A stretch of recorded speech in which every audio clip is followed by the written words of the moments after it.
What's up, guys? Gonna keep this short and simple today for you guys.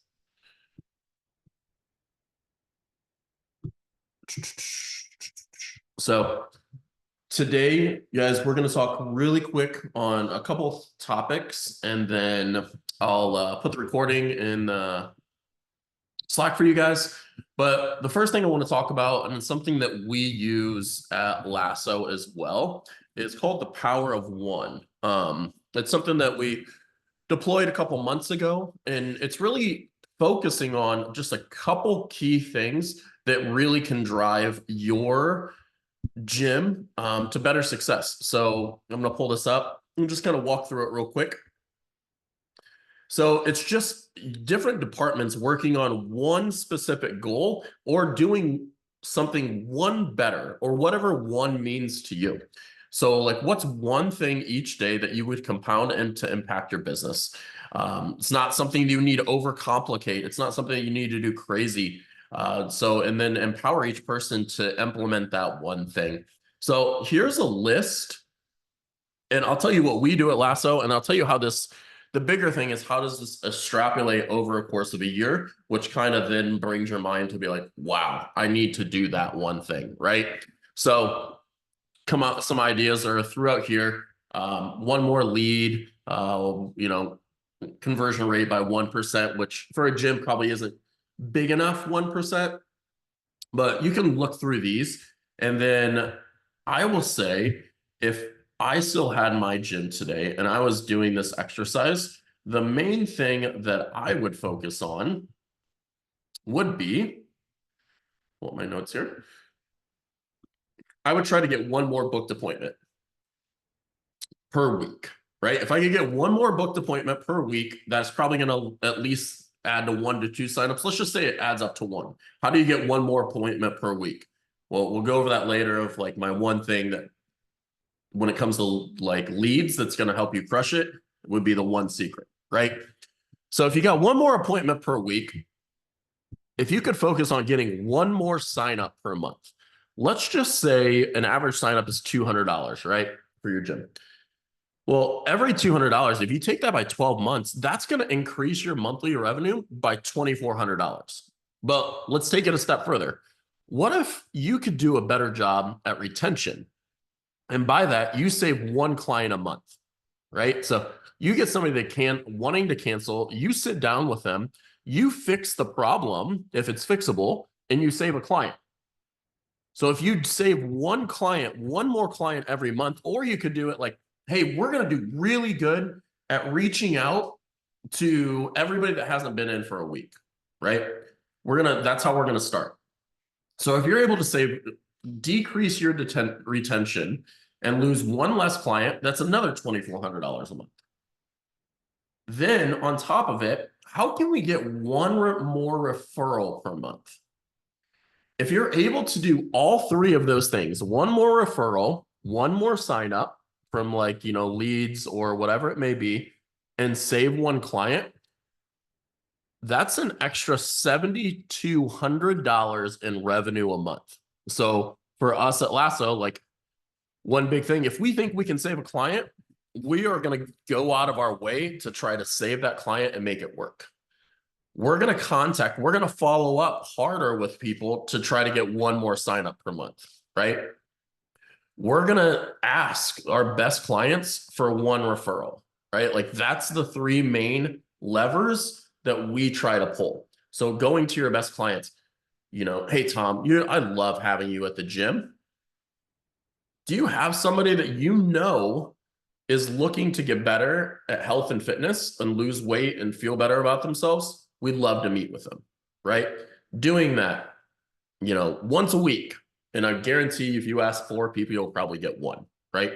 So doing those 3 things could possibly increase your revenue by over $7,000 a month by not doing a ton of work. Having one more conversation with, people that are canceling, trying a little extra harder when it comes to leads, trying to book one more, signing one more person up, like rather than driving to the gym in a bad mood because you got to go do a consult, focus, and it'll change your mindset of going into consults when you're thinking, hey, I got to get one more client, because guaranteed it probably won't end up being one. You're probably going to sign up 2 to 3 more if you go into it with that mentality. So I've had this list pulled up for a while. So look through here, and maybe it's sending one more email a week. Maybe start there. That'll generate another lead. One more quality post a week. Whatever it may be, now you're not one to do like 10 different things, right? It would be like a main driver of, one more sign up is going to be, X. One more referral, I'm going to add X amount of people, right? Saving one client, I'm going to implement having a phone consult or an in-person consult with somebody that's going to quit. All those things, right? Is going to, and then what you're going to see, just doing those 3, you would essentially get 3 more clients a month by doing those, an extra 36, 40 clients a year. And by itself, you're at almost, $7,000 to $8,000. And it's going to be this continuous growth, right? Because if you do that for one person, it's trying to sign one more up, you're going to sign up 3 more a month. If you're trying to save one more client, you're probably going to save 2 more clients. So that's going to have a massive impact overall long term. And don't think of it just 1 month, right? Like even 1 month, I guess it would be $600. But if you're able to do that every single month and have that mindset, it's going to be huge across the board long term. So I'll keep this sheet up while I'm talking about the next thing. I'm not going to keep this super long because I want it just to be super practical, because this in itself, like just watching this 10 minutes could like drastically change your business over the next year. And that's something that you want to focus on. The other thing, and the other thing is going to be really simple. What I posted about like having the one secret to crushing signups is speed. Like we say, speed is king. You need to go through your CRM and figure out how long is it taking you to get back to leads? If it is more than 15 minutes, you're missing out on signups. And then, so think about it like this, right? Because your leads have a problem and they're reaching out to you. So I always use this analogy. Like during the summer, I guess it wasn't summer, spring was coming. I need to get my sprinklers turned back on. I went to Google, searched in sprinkler companies in my area, and I started calling every single one. Nobody answered, but the first person to call me back got my business. Think of your leads. You can't be unrealistic in thinking that you're the only person that they're talking to. So if Orange Theory, who has an amazing lead nurture, they opt into there and they're going to get phone calls for the next 90 days. If they're looking at you in Orange Theory and you're not following up with leads, they're going to go there and try it out, because not many people want to try out 10 different gyms. Like they just want to find one that works and then sign up there. Okay. So if you think about it this way, if they've opted into 5 gyms, you take 4 hours, Orange Theory takes 5 minutes, F45 takes 3 hours. They're going to go to the first gym that gets back to them, unless they do a horrible job. On top of that, they're also going to think, wow, this gym has it dialed in. Like, at least I would, that like, if they can get back to me this fast, they're probably going to treat me well as a client.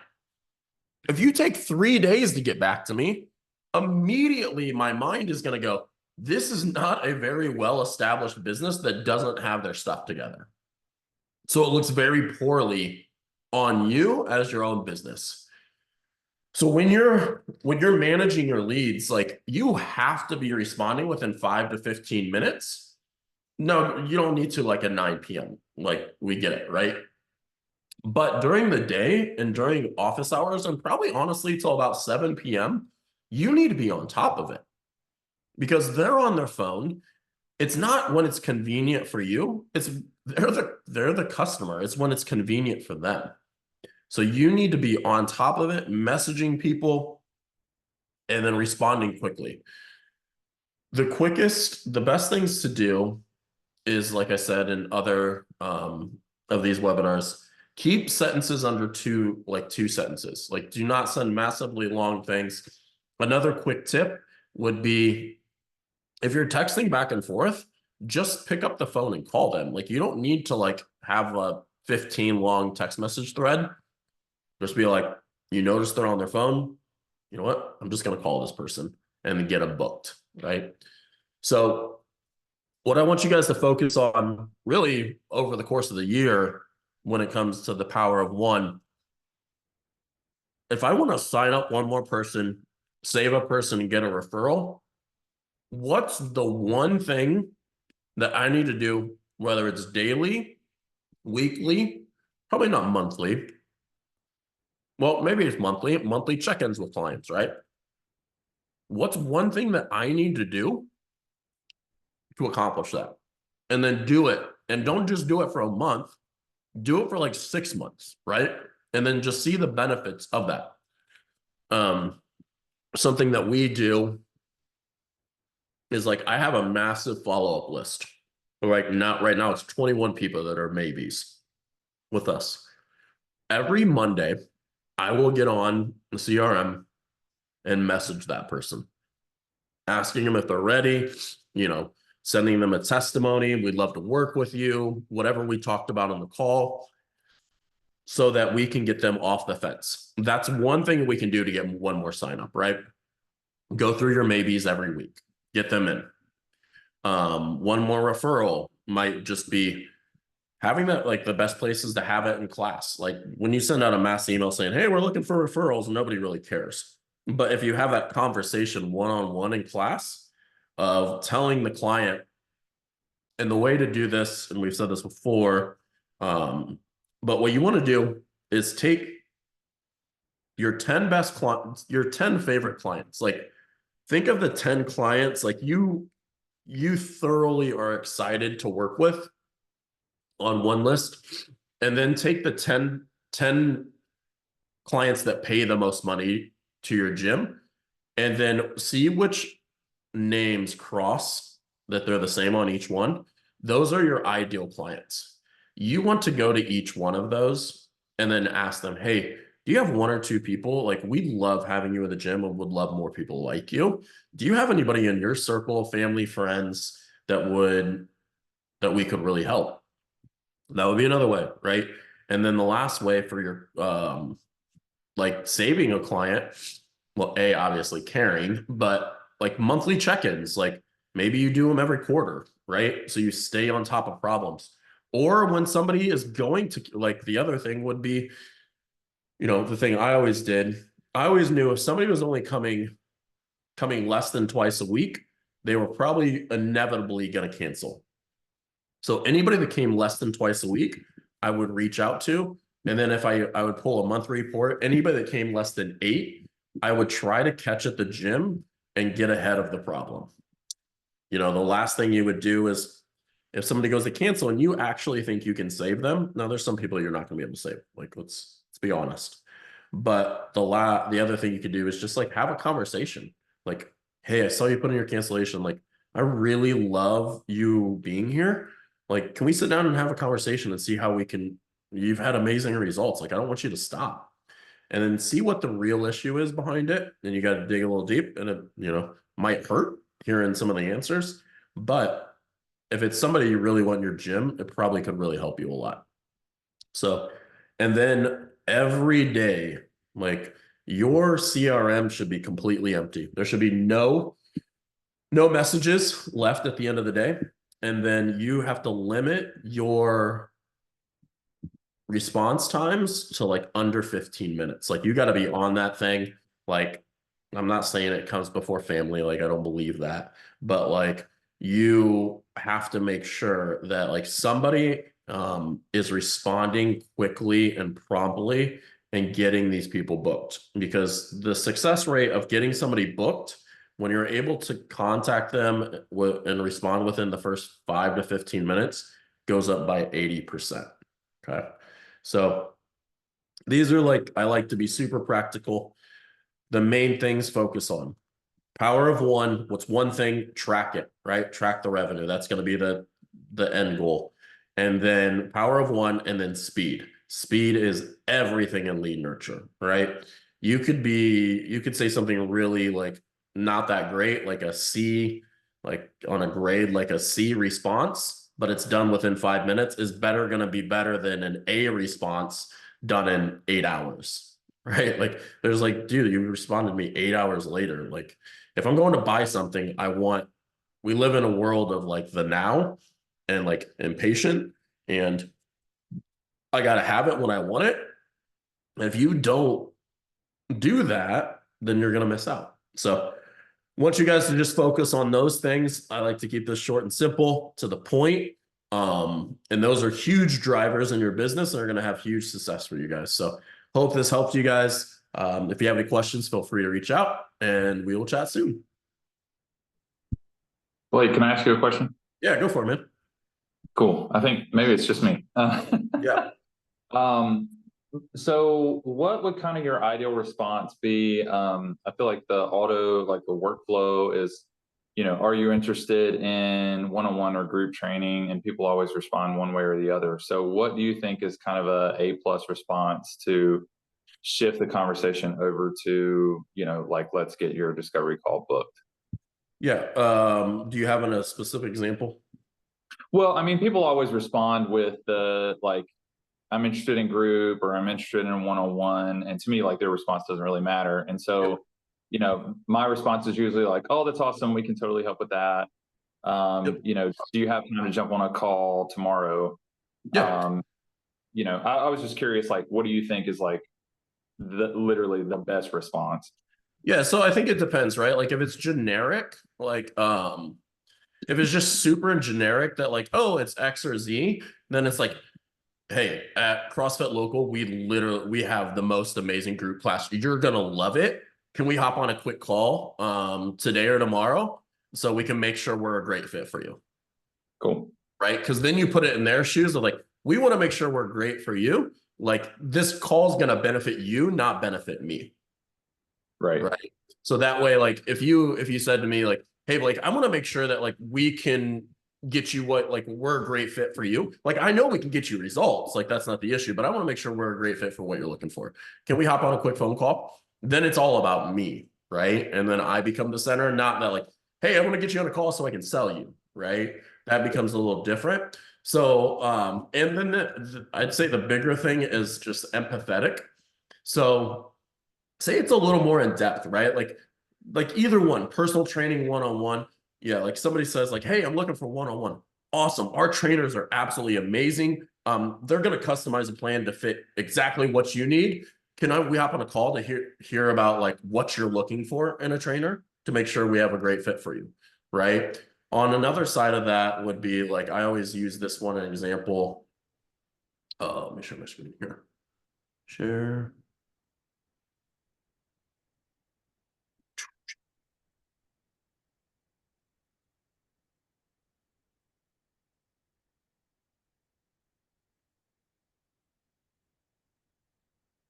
Okay. So like this lady just like goes in depth, right? Like I'm not sure what I need. I struggle with motivation, sometimes group setting, but it's intimidating. I've worked out before, been at my healthiest, and life happened. I struggled, lost all respect for myself.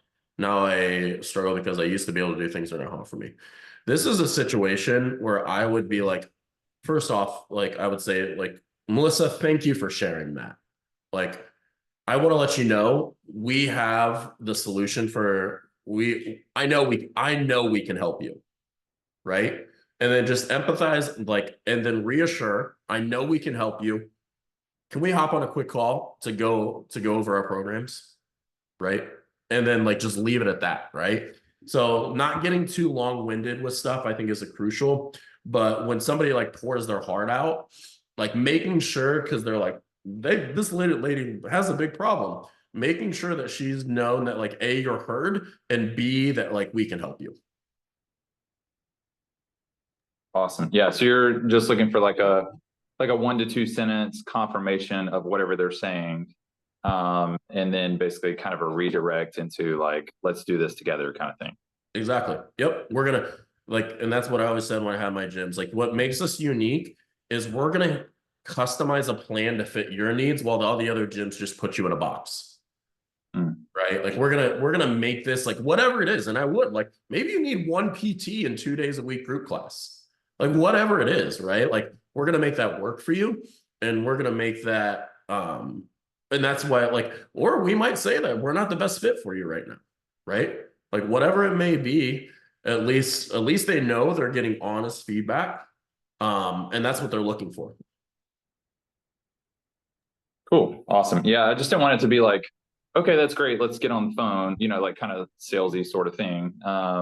You know, so I just want to make sure that we're responding appropriately, since that's coming directly from me and not a workflow. So Yeah, and a lot of times people aren't gonna like pour their hearts out via text, right? They're gonna have to do that a little more on the phone call, asking, kind of a little digging questions a little bit. And you're able to find out pretty quick on the phone or like in person.